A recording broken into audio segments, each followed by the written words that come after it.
Фестивал на духовна и православна музика. Тетовските хорски одзиви во изменета форма 41 година поред ќе ги соберат најдобрите домашни, но и балкански хорови.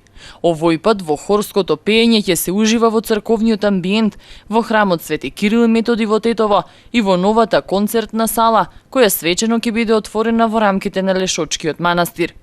Интересно е и за поздравување тоа што сите овие хорови со особено задоволство ја прифатија поканата да учествуваат на овој наш фестивал, на кој што се пее исклучиво православна духовна музика. На репертоарот ќе биде застапени композитори од повеќе земји, каде што се негува традиционалната православна духовна музика, и така да ќе имаме интересен приказ на композиции кои што ќе биде со византиски призвук, со посовремен звук, и ќе има една композиција која што ќе биде и со инструментална придружба. Така да на некој начин сакаме да дадеме еден тон и да го одбележиме овој фестивал онака како што заслужува фестивалот, а посебно нашиот град Тетово, град кој што е со богата хорска традиција, и благодарение на поддршката и традицијата во градот, а и ние во моментов луѓето кои што сме двигатели и ја носиме целата оваа програма, тоа е управниот одбор на хорскиот фестивал Техо, кој што сметаше дека покрај оно биенално Техо што се одржува секоја втора година, од 2012 година востановивме нов фестивал на православна духовна музика. Ваквите фестивали се многу ретки во светот. Ние едно случајно направивме ваков фестивал затоа што мислиме дека има многу композиции во овој дух напишани, а исто така и композиции кои што ќе бидат изведување, значи на некој начин сакаме да бидеме стимул и мотив за композиторите кои што пишуваат ваков вид музика да ја негуваат оваа музика затоа што ќе знаат каде ќе биде истата изведување.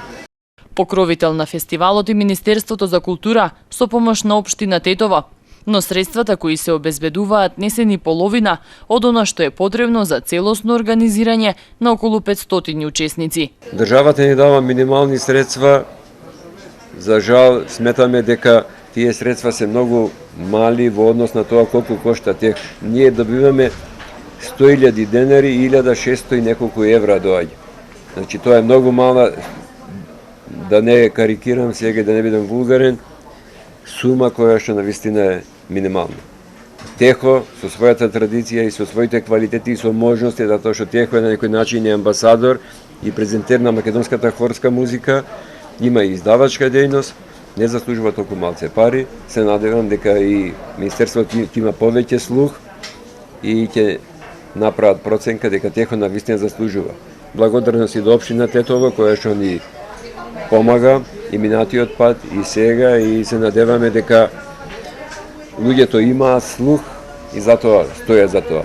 Дај Боже сите да имаат разбирање, сите овие хумани манифестации кои што се одржуваат, бидејќи Техо не е профитабилна организација. Тоа е здружение на граѓани, ентузијасти, кои што десетина луѓе се двигатели, носители на оваа активност. Техо, благодарение на сите овие луѓе, опстојува овие години. И сакаме оваа традиција да ја пренесеме и на идните генерации. Фестивалиот ваков вид во светот се реткост. Неговото затварање ќе биде со заедничко пеење на сите учесници на темата Многоја лета под диригентство на академик Валентин Бобевски. Звуците на фанфарите за прв пат го најавиле фестивалот во 1973 година. Од тогаш до денеска, на крајот од пролетта, градот живее со хорската музика.